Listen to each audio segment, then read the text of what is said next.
I'm a city boy born and bred, but for my latest adventure, I'm heading into the countryside of northern England. Looks pretty desolate, doesn't it, with this heather-covered land spreading in every direction. My journey's taking me from the west coast of Cumbria, nearly 200 miles east to Robin Hood's Bay on the North Yorkshire coast. Oh, there he is! Oh man, that was so good! As I cross this spectacular countryside, It's such a beautiful landscape. It's almost manicured. I'm meeting the people Cheers, you've good health. who live and work here. There you go, you're a natural. I was born for this. Any more fares? Wow! Shut the valve off. I can't do it anymore. God. Oh my God, I panicked. This week I'm in the Lake District, England's largest national park, discovering the turbulent history behind the hills and mountains. It's the perfect example of the ripping and yanking about that this landscape has undergone. There we go. Rolling my sleeves up to cook a regional speciality. How many different chutneys do you do? Probably about 140 we do normally. And I'm on the lookout for a rare British beauty. Is that one there? Yeah, well spotted.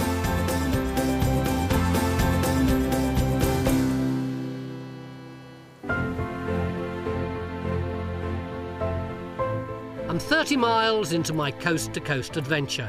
At nearly 200 miles long, my route takes me across the north of England through 3 national parks. Ahead of me lie the Yorkshire Dales and North Yorkshire Moors. But for the second part of my journey, I'm setting off from the Borrowdale Valley in the heart of the Lake District National Park, travelling east across the landscape and ending in the remote village of Shap. During the summer, thousands upon thousands of people come here to yomp across the fells and enjoy the lakes, and it's easy to see why. But I want to delve a little deeper and find out more about the people who work this land and this water. So I've decided to stay away from the more well-known places like Coniston and Windermere and start in Borrowdale. The Borrowdale Valley runs for 10 miles, from the high fells to the shores of Derwentwater. The land has been worked by farmers for over 1,000 years. They've shaped a landscape of stone walls and green pastures for sheep. 80% of Borrowdale is owned by the National Trust, with land leased to farmers. I've come to Yew Tree Farm to meet Johnny Bland, whose family has been looking after these fells for generations. All right? Yep. Come on, Doug.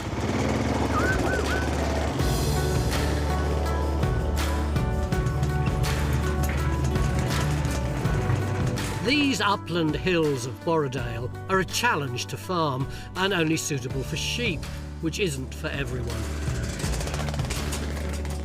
Locals are selling up and leaving the area.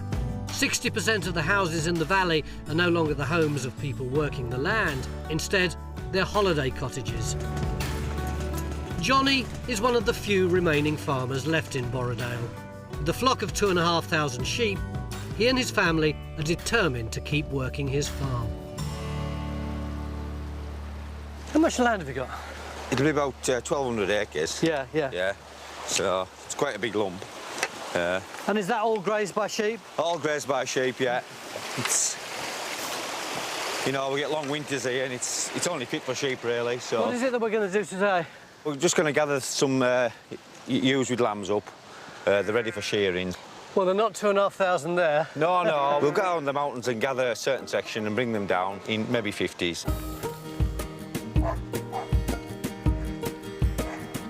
Johnny's flock are all herdwicks, first introduced to the fells by the Vikings. They're the hardiest of all Britain's hill sheep, capable of surviving at heights of 3,000 feet. They've got extra thick, tough, woolly coats to protect them from the wind and rain, and sturdy, thick-set bones to walk the rocky fells. Why are the little ones dark brown and the others aren't? The lambs are born jet black. Yeah. And after about 3 months, the faces start to go white and the legs go white. And then when they get to about 6 months old, they take on a brown coat. And until the shear, they keep that brown coat, and then the various shades of grey after that. They look great together, don't they? Yeah. Rounding up the sheep is a huge task, only made possible by Johnny's team of 7 sheepdogs, 2 of which are with us today. What are they called, these two? That's Jed and this is Gil. Gil. It has to be something that's easy to shout and short. Of course, yeah. You don't want a great long fancy name or it would, you know, you wouldn't be able to shout it over and over. After a 20-minute hike up the hillside, we finally come across more of Johnny's herdwicks. Right, we can see them now. We're going to put dogs around sheep. Come on, dogs. Jed, Gil, come on, get it out, lads. Get it out. Get back, Jed, get back. Ho, Gil, ho, Gil, ho, Gil, ho, Gil, ho. Betcha, lad, betcha. In a matter of minutes, a whole herd of them emerged. Well, that was efficient. I thought it was going to take some 40 minutes. Oh, no, we want to get them in and down and sheared, so we like to get on with it.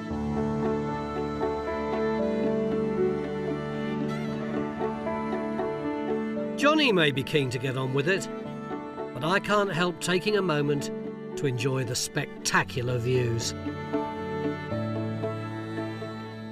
It's such a beautiful landscape, isn't it? It's almost manicured. How much of that's down to the sheep? Well, it's all down to the sheep and the farmers.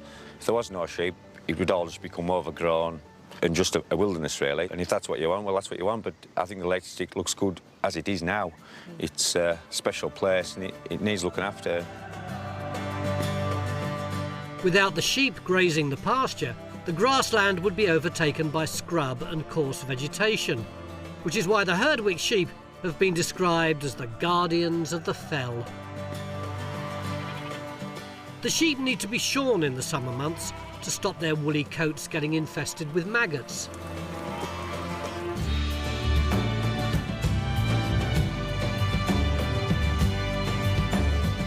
Vast fortunes were made from wool.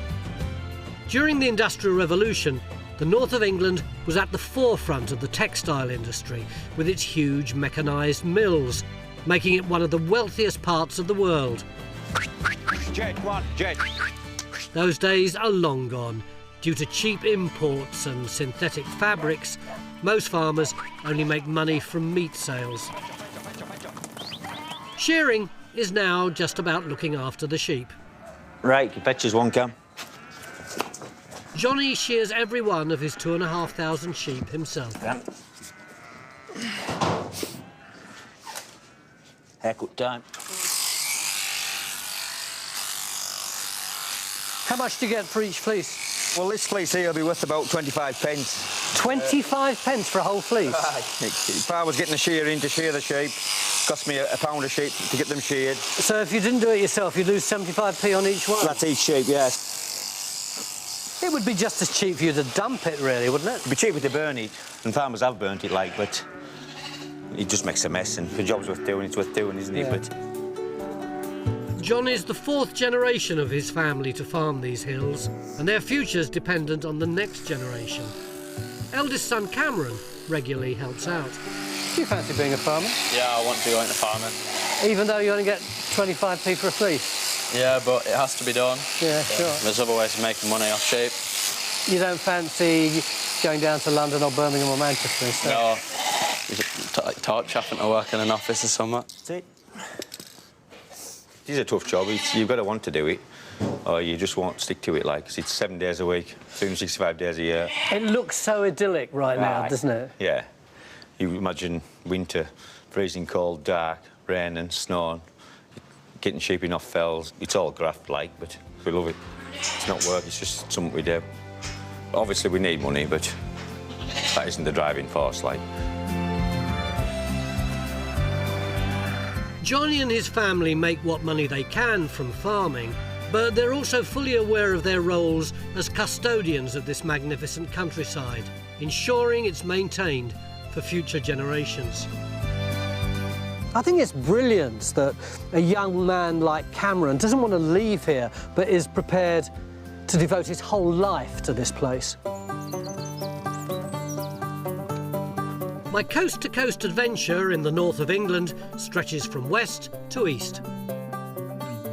I'm in the Lake District, and from Yew Tree Farm, I've travelled to the northern tip of the valley to Derwentwater, 3 miles long and a mile wide.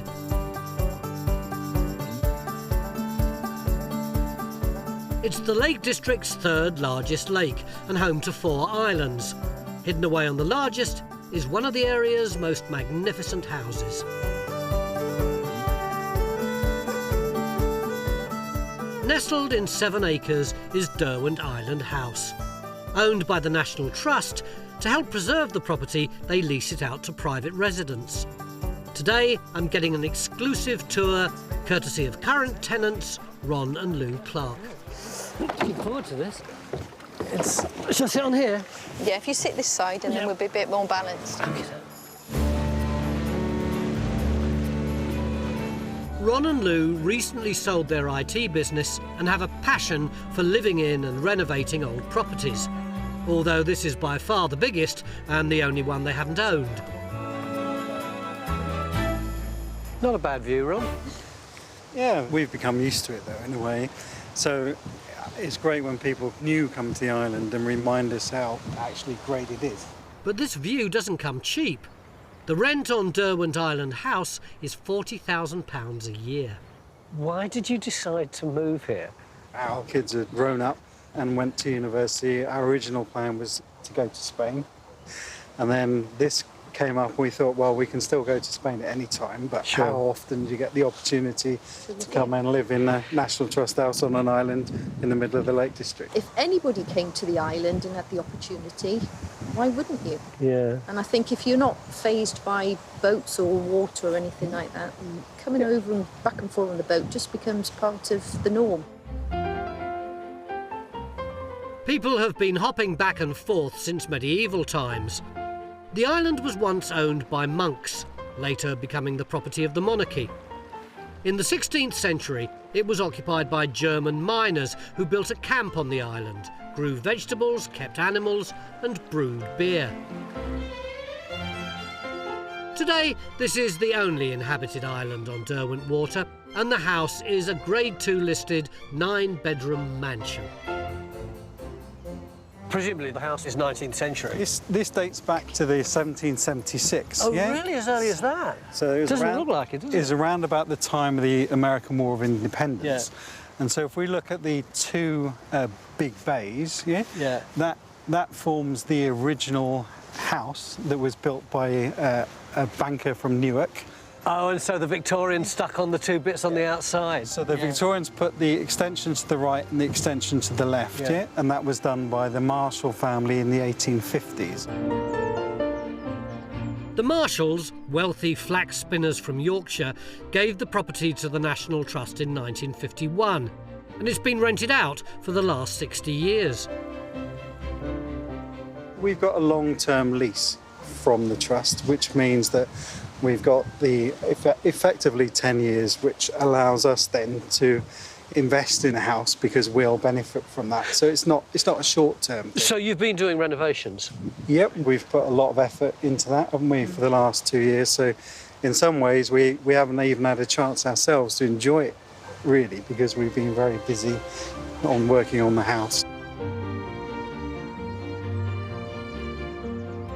It has 26 rooms, and when Ron and Lou moved in, only 5 of them had been done up.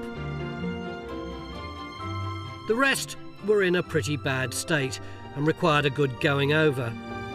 Their pride and joy is their recently refurbished kitchen. Oh, what a fantastic kitchen. This is extraordinary. Did you guys put this in? Absolutely, yeah. So what we've done is put in the new ceiling, put all the units in. This is all local slate from the mine that is just up at the end of the valley there. Oh, this is beautiful, this slate. Gorgeous. The newly decorated rooms need to be sympathetic to the style of the house.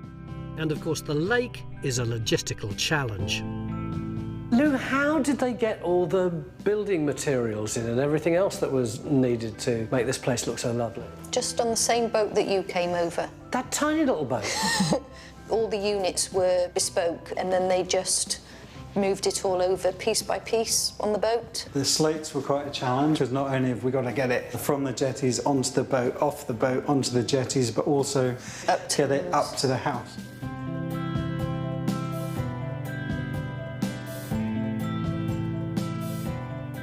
You've put all this investment in, all this time and trouble, and yet you may only be able to be here for 10 years. Why do you do it? The house deserves it. So in a way, it's a spectacular location, and the house itself is quite a spectacular place. And we felt it was very almost sad that, apart from the showrooms, the rest of the house was a bit like a 2-star bed and breakfast. Derwent House is one of 5,000 houses and cottages the National Trust leases out. Tenants have to pay for the upkeep and for any refurbishment, but they can't do whatever they like. Every change, no matter how small, has to be signed off. Supervising the work Ron and Lou are doing on the house is Tom Burdett. They've done quite significant renovations, haven't they? Do they have to do that, or are they doing it because they want to? No, they don't have to, but they sort of chose, really, that was something that they wanted to take on. I mean, they do have a great love for the building, and they look for a little bit of guidance from us in terms of what they can and can't do. Yeah. Things like the colour of the paint, you know, it has to be a particular colour. I remember a discussion about the radiators as well, which kind of, you know, they need to be the kind of Victorian radiators. But everything is a bit of a negotiation because we need them living here, you know, keeping it in, you know, with the right kind of temperature and things like that, you know, making sure that, you know, it's not leaking and falling apart. So we do try hard to make sure that it's advice that we're giving them rather than necessarily instructions. Maintaining and renovating a house like this isn't for the poor or faint-hearted, but the results speak for themselves. By getting Ron and Lou to come here and invest their money and their time and their love in this place, well, that seems to me a pretty good model for conservation.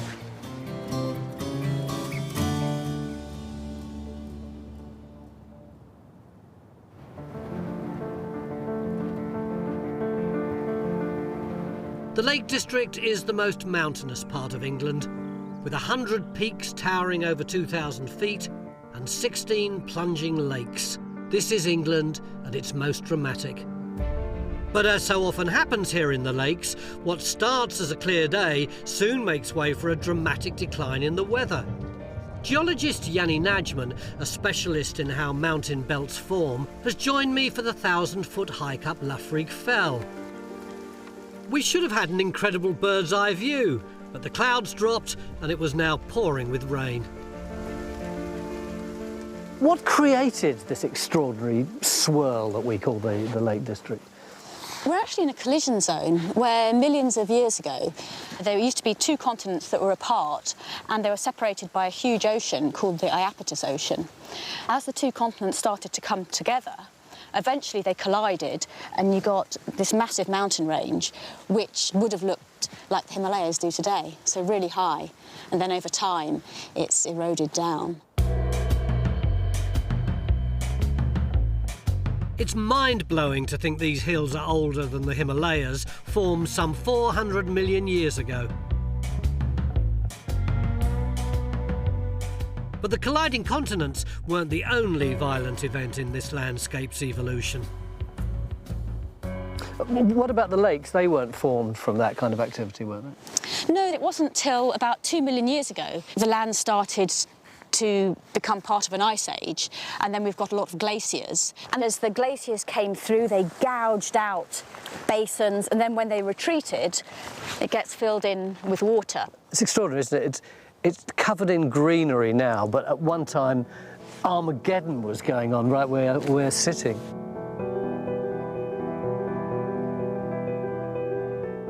All this seismic activity has left a 2,000-ton landmark.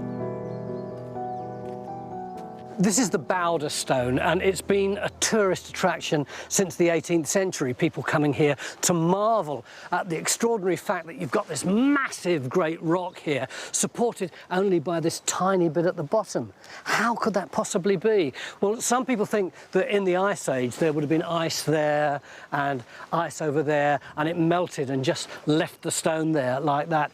Other people think that there would have been a volcano right up there 450 million years ago or so, and it exploded and threw up this great rock which hurtled down and just got stuck. But whatever caused it, it's the perfect example of the ripping and tearing and gouging and yanking about that this landscape has undergone over the last few millennia.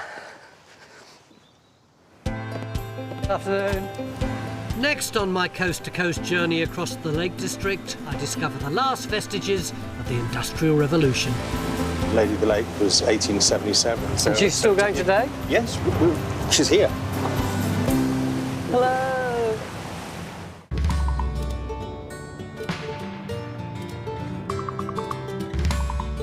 I'm on my coast-to-coast adventure, travelling across the breadth of northern England.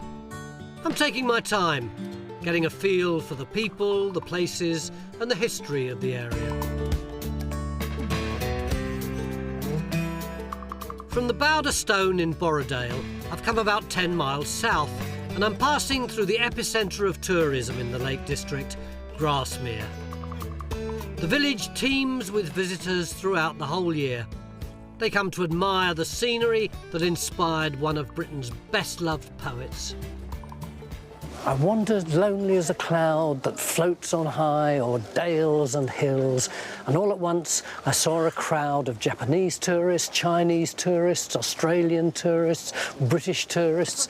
This is Grasmere, where Wordsworth wrote daffodils, William Taylor Coleridge wrote some of his crazy psychedelic poetry, Turner painted here, Shelley was here. They were the first tourists. They came here to escape humdrum life and re-engage with nature. And by doing so, they kick-started an industry that now employs thousands of local people. Over 16 million tourists visit the lakes, and they spend £1.2 billion every year, providing the main source of income for the economy.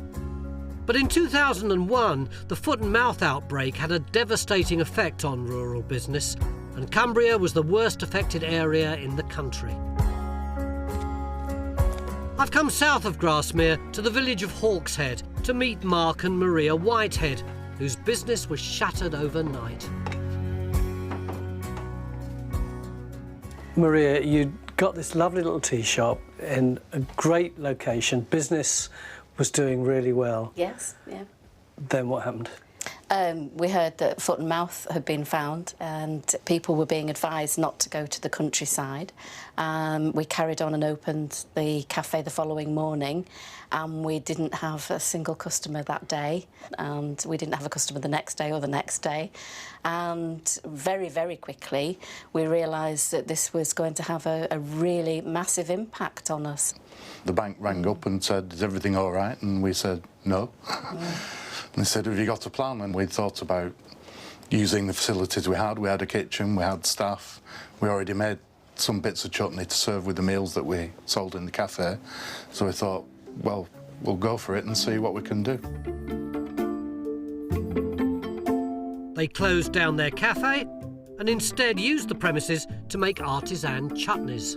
We used to make something like 11.5 jars at a time, and we just made it in a pan, same as you would do at home, an open pan on the top of the stove, and that's pretty much how things have stayed, really. It's just the pans have got a lot bigger.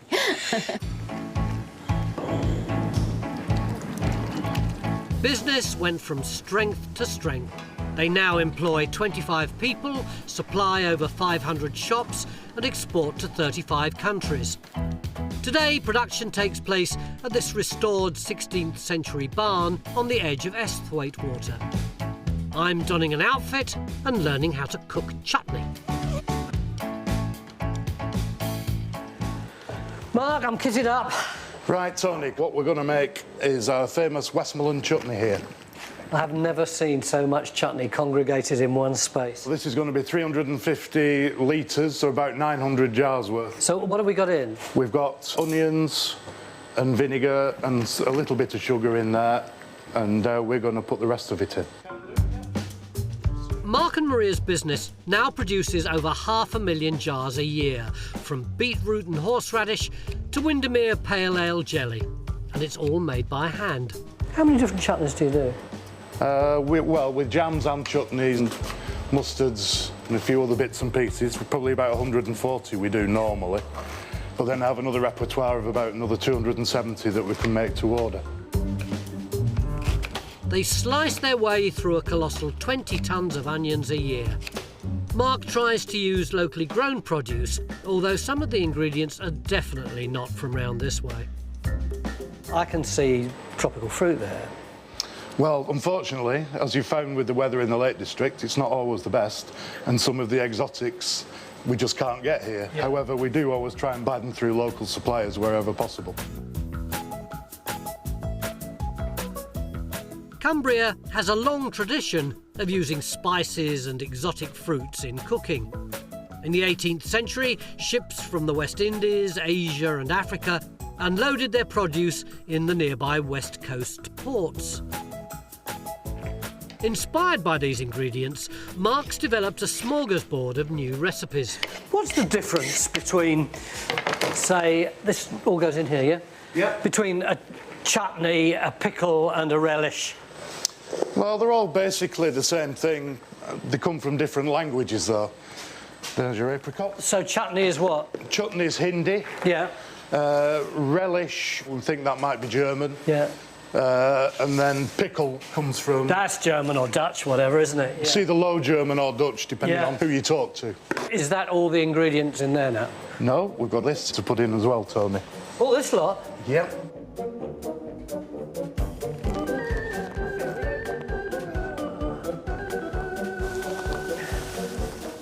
Take the last bit out. I'll give it a bit of a stir, do you think? You can do, yeah. Right. I think your muscles need to be exercised a bit more. When making this recipe alone, in a year they get through 13 tonnes of Demerara sugar, 5 tonnes of apricots and dates, and 2 tonnes of prunes. Despite the huge quantities, the chutneys still handmade in their tried and tested fashion. Have you got plans to do a massive extension and eventually cover half the lakelands? No, not really. We're quite happy the way we are. We've still got scope to make a bit more product yet. We like to go home at night and have a glass of wine and think, we've had a good day, we've made really good products, and that's what makes us happy. No desire to retire to the Caribbean just yet. Our chutney needs to cool for 5 hours, so conveniently, here's some they made earlier. Oh, look at that chutney. Look at it go. Next, we need to fill the jars, and Alison, head of depositing, is showing me the ropes. So what happens next? You plonk yourself down on here. Yeah. This is a foot pump. And it just comes out like that. Alison, can I have a go? You certainly can.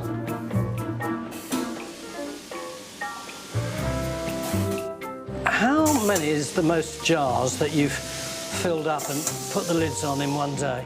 5,311. Not at this rate. There we are, we're full up. Now the lids. Every single lid is screwed on by hand. The labelling is the only process that's fully mechanised. And then into the warehouse. And then into the warehouse. You all right? That's it. Back at the shop, it's time to sample the finished product.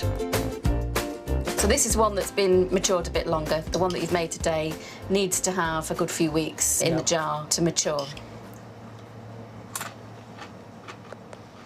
Just need a nice piece of cheese to go with it, don't we? Oh, it's very good, isn't it?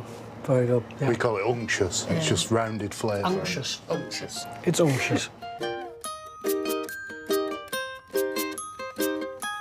With a rucksack weighed down with chutney, I'm back on the road. And from Hawkshead, I've come 20 miles north to one of the most spectacular of British lakes, Ullswater.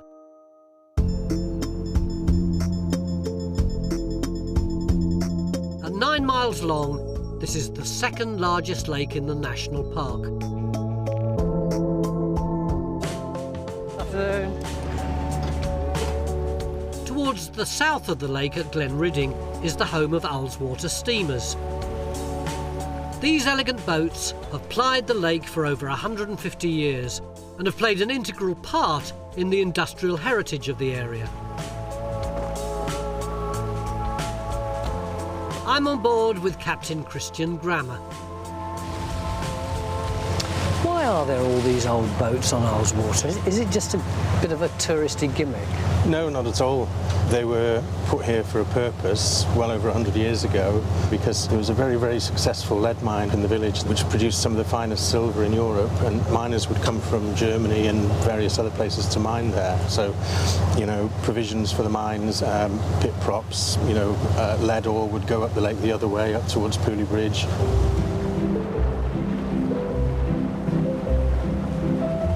In the late 17th century, lead ore was discovered near Glenridding village, just south of Ullswater. It became the largest lead mine in the Lake District, and by the 1850s had over 300 employees. As the roads then were little more than tracks, workers, materials and the Royal Mail were transported across the lake by boat. But towards the end of the century, with tourism on the increase, the boats were converted to ferry tourists. And this change was driven by the founder of Package Holidays. Thomas Cook, who we're all aware of, used to bring people up from London and he would put them on the boats to see the lake and then transport them back by steam train to London again. There was actually pressure from Thomas Cook that encouraged the company to build their next bigger steamer. Thanks to good sailing conditions and its closeness to shooting estates, Ullswater was also hugely popular with the royals. In 1912, one of the steamers was made a temporary royal yacht to mark the visit of the German Kaiser, Wilhelm II. That same boat, called Raven, is still part of the small fleet that sails these waters today. Do you call them boats or ships? We call them vessels, Okay. but we do call them boats, yes. I don't think they're quite ships. How old is this vessel? 1949 she was built originally down on the south coast, and she came up here in the mid-2000s, but also we've got Lady of the Lake was 1877. She's riveted wrought iron, she's not even steel. So, And she's still going today? yes, she's here. Oh, there's still one over here? Yes, she's on her way down past us now. Only difference really is she's not steam powered anymore. She's got modern economical diesels, and she'll carry 200 passengers up and down the lake quite cleanly because she's very narrow gutted, so she moves well through the water. Hello!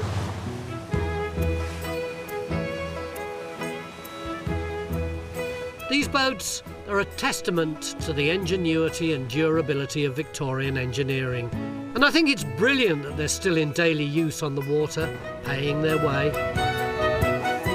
Okay, thank you very much. Thank you. Goodbye.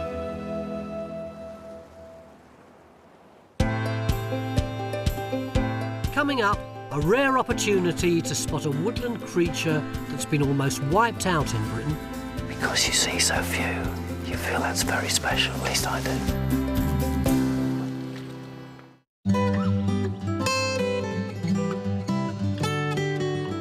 I'm continuing my coast-to-coast journey, and I'm in the Lake District, with its magnificent fells and crystal-clear waters.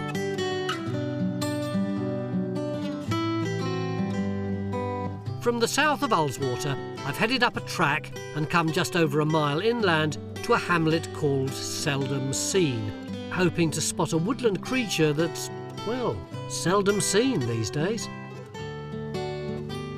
The red squirrel population has been almost wiped out in Britain, but thanks to careful conservation and habitat management, the Lake District is one of only a handful of places where they can still be spotted in the wild.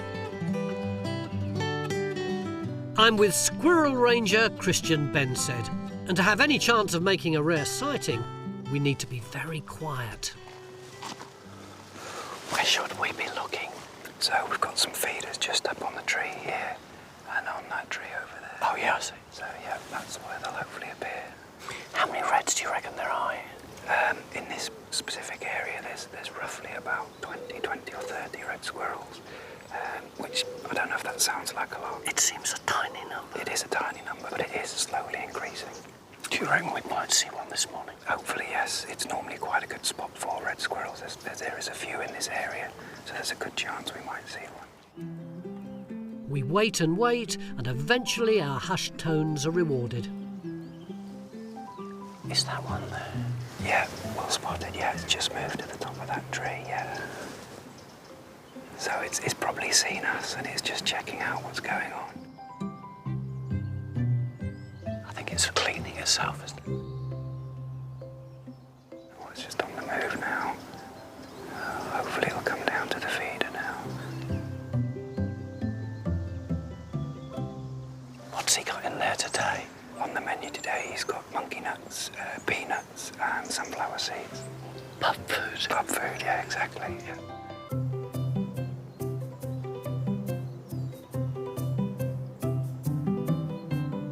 The UK's red squirrel population has fallen from 3.5 million to just 150,000.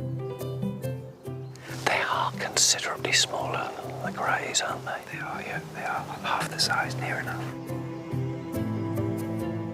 Grey squirrels were introduced to the UK from North America in the 19th century.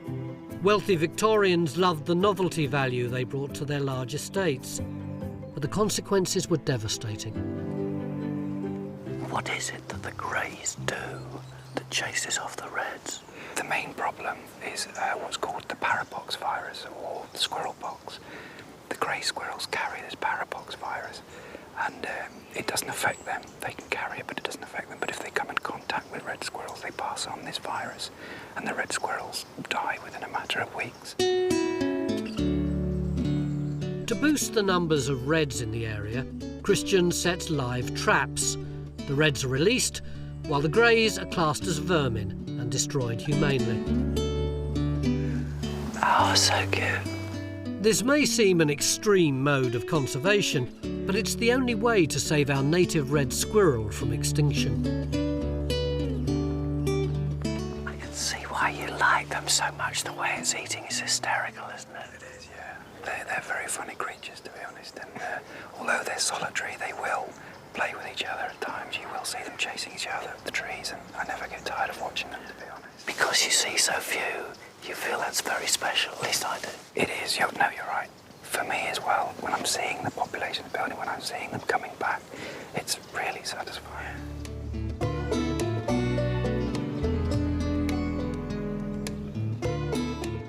When I was a kid, they were iconic. They were sweet, they were funny, they were brightly coloured, they were tiny, and they were common. And then all of a sudden they were on the verge of extinction. But now they're here again and their numbers are starting to increase. Just a lovely morning, really quite emotional.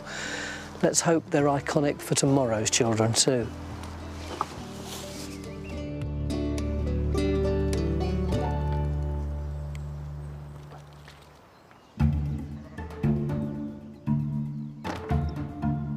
I'm at my final destination on this leg of my coast-to-coast adventure.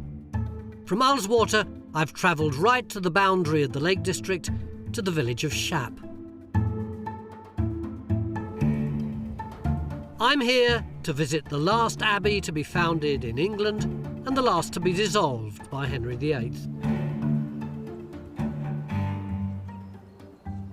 This is Shap Abbey, which was built in 1200 AD.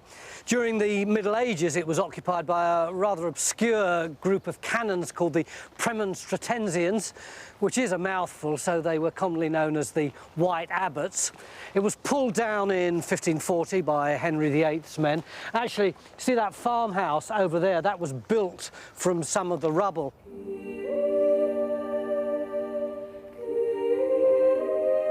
Shap Abbey was disbanded as part of the dissolution of the monasteries, which began after Henry VIII was made the head of the Church of England. Catholic institutions across Britain, home to more than 10,000 monks, nuns, friars and canons, were dissolved and the Crown seized their assets. Henry VIII used a lot of the money raised to fund his military campaigns. Very little remains of this once hugely significant building apart from the tower.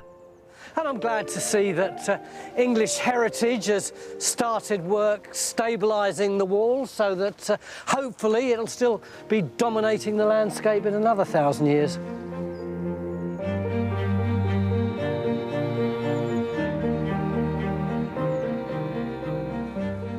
Next to Shap Abbey is the River Lowther, which is my finishing point for this leg of the journey.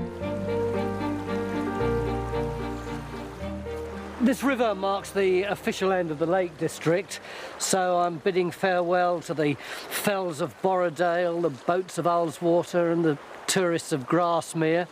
Not that I'm turning my back on all the beauty and gorgeousness that this journey has to offer. Ahead of me are the rolling hills of the Dales and the drama of the moors. And finally I'll be dipping my toe into Robin Hood's Bay on the east coast, if it's not too chilly. Next time, I'm in Cumbria's Eden Valley. Any more fares? Where I discover the vintage buses that are connecting up the countryside. This is a bit of a treat, isn't it? The first footsteps of a brand new baby calf. Isn't that the cutest thing you've ever seen? And on a cliff edge, a dramatic mountain rescue. Well, I can hear them, I think.